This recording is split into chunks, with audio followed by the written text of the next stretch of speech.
A black TTC bus driver is speaking out against the union which represents him and 12,000 other TTC employees. He says he is hurt and disappointed that the union chose to put a white woman on a poster for Black History Month.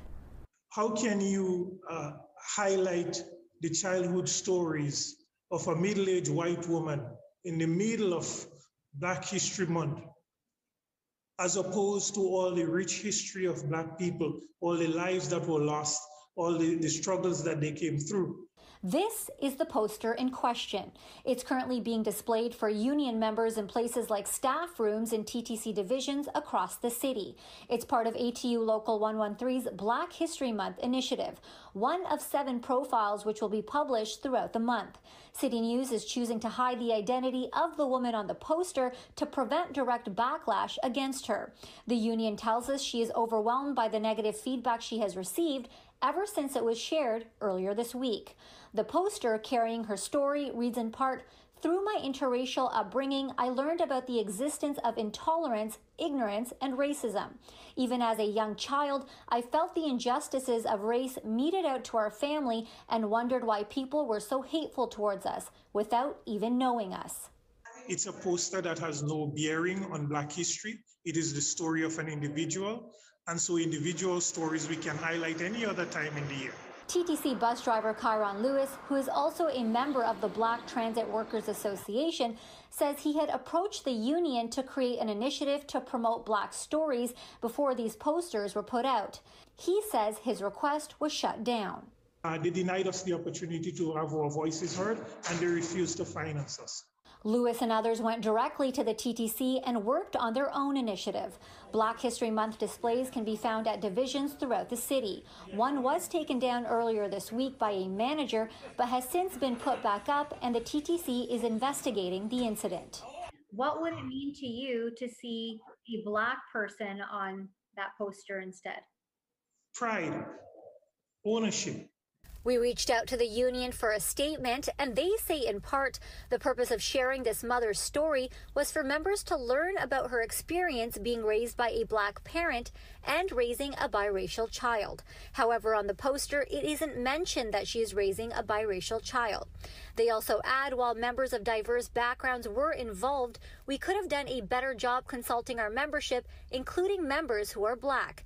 We apologize and will learn from this. The apology not good enough for Lewis. What's going on, everyone? Pardon My Presence YouTube channel. I want to talk about this story that's happening in Toronto right now. It's surrounding Black History Month. Now, this is a story of the public transit in Toronto, which is called TTC. Apparently, there's been a lot of issues with the treatment of their Black employees, and in the past week, there's been 2 instances that are really crazy. The first incident was when a Black employee or a certain division, certain office, their Black employees put up posters, bulletins, information in regards to Black History Month to celebrate our rich history and culture. And for whatever reason, the manager in that division, that office, decided to, without anybody's input, without speaking to anybody and having any communication with anybody as to what they're going to do, and without explaining the rationale behind it, they decided to take down the posters and take down the bulletin and everything else. And of course, to everyone's bewilderment, when they came back into the office the next day and they see it missing, then, of course, heads start to roll. They go to the media. They talk about how, they're not being treated fairly and how this is very inappropriate and it's a slap in the face, especially when Black History Month is supposed to be celebrated across the board, across Canada. And this is how the TTC, which is a government-run entity, because it's paid for by taxpayers' dollars, is run by the city. So to have a manager do this is beyond disrespectful. So an investigation ensued. They ended up firing that particular manager. Sounds great. Sounds like a great story. nothing else to talk about at that point. But 2 days later, another story comes out where the union, so in other words, the body that represents the employees, white, black, brown, Asian, whatever you want to say, they represent all of the employees of the TTC. They put out their own communication in regards to Black History Month, and they decided to, in one of their publications, to celebrate a white woman, showcase a white woman for Black History Month. Now, it's not to say it's some type of white woman that's a historical figure that was an abolitionist or has any roots in regards to, helping enslaved people come across Canada and get their freedom. Nothing like that. This was just a regular, contemporary white woman who told her story of how she experiences the world or society while raising a black child. Makes no sense to me whatsoever. But imagine, right off of the heels of one of your managers taking down all the Black History documentation and information to celebrate Black History Month, the posters, to now the union celebrating white people for Black History Month. Now, a lot of times people say, well, we only have 28 days and it's not enough. So imagine, the month that's the shortest, but of course it's that month because it is the month of Frederick Douglass's birthday, and also I believe it was Abraham Lincoln's birthday. So those two figures, I believe it was, I think it's Carter Goodson, whatever his name is, but he decided to make Black History Week in that particular week, and it turned into Black History Month. So that's the reason why it's in February. It has nothing to do with white people giving us the shortest day of, the shortest month of the year. So that's a sidetrack. So what I want to discuss here is, in such a short time period that we have to discuss Black history, and trust me, it is not discussed at any other point in the year. Not in March, not in January. No other time do we ever discuss the accomplishments, the contributions of black people, not only in America, not only in Canada, but overseas, or even in the continent of Africa itself. All of the historical accomplishments, the historical events, we completely ignore all of them. So for the TTC union, who's supposed to represent black employees, for you to come out and put a white person in there is blasphemy, if you ask me. It makes absolutely no sense. I don't know who would ever come out with this idea to say, hey, with all of the rich history that black Americans or black Canadians have, even black Torontonians, we're going to celebrate a white woman. Made no sense to me whatsoever. But that's what they did. So now everyone's up in arms. It's a big story. It's on the news. And I have this to say because what I've noticed in the past, I'd say 15 years, is that there has been a level of apathy from black people, especially black students, so the black youth, when it comes to Black History Month. They don't really want to be involved. They shy away from it. They don't want to take leadership roles. A lot of it has to do with the fact that Black History Month seems to only focus on slavery. And black people are fed up of talking about slavery. And a lot of black youth don't feel connected to slavery. So the teachings need to be upgraded. But who should be in charge of getting that done and taking the bull by the horns?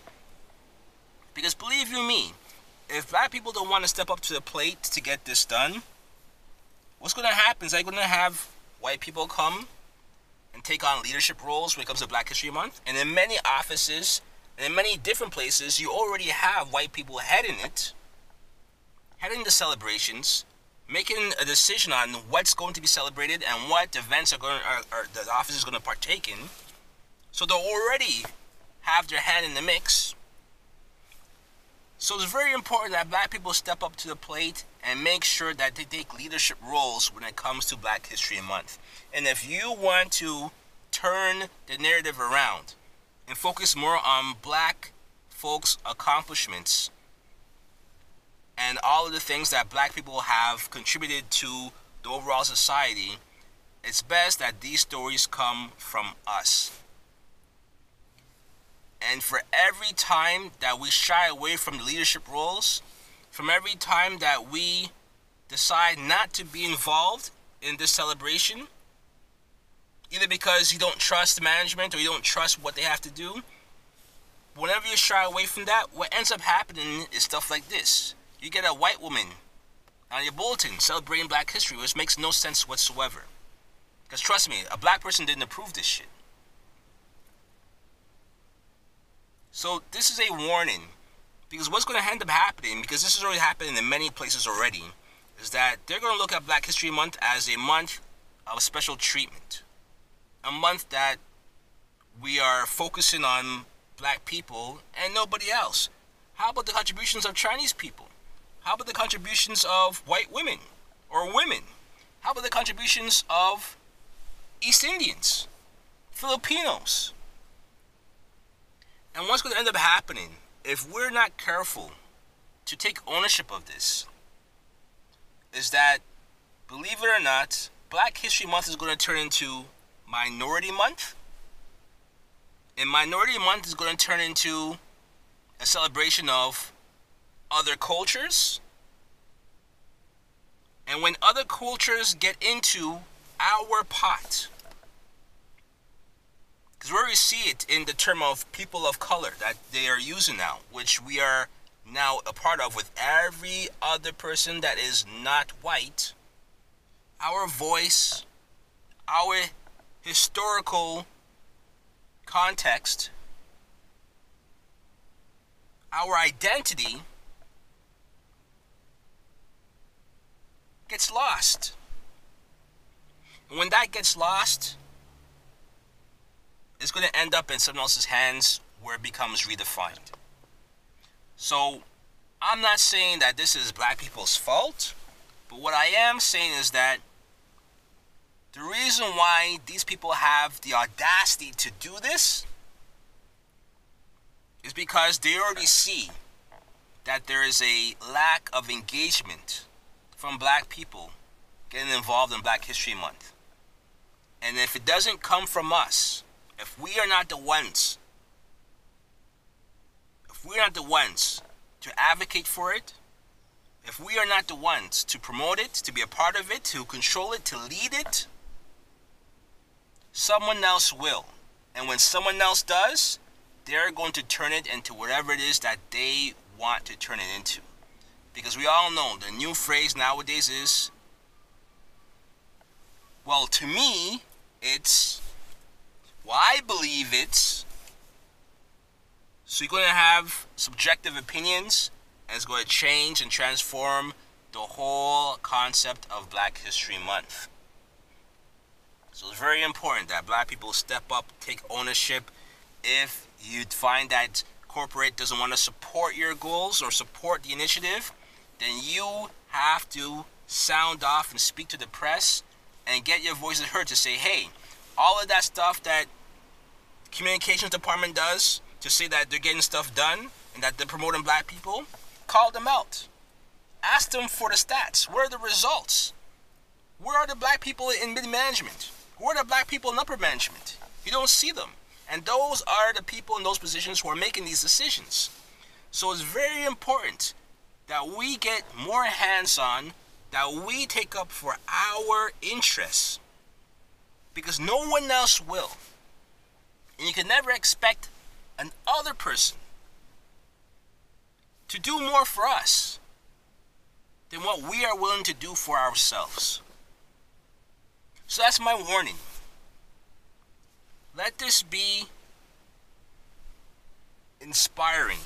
Let this be motivation for you to say, hey, I may not have liked what Black History Month was doing in the past, but I think we could take it to a different level.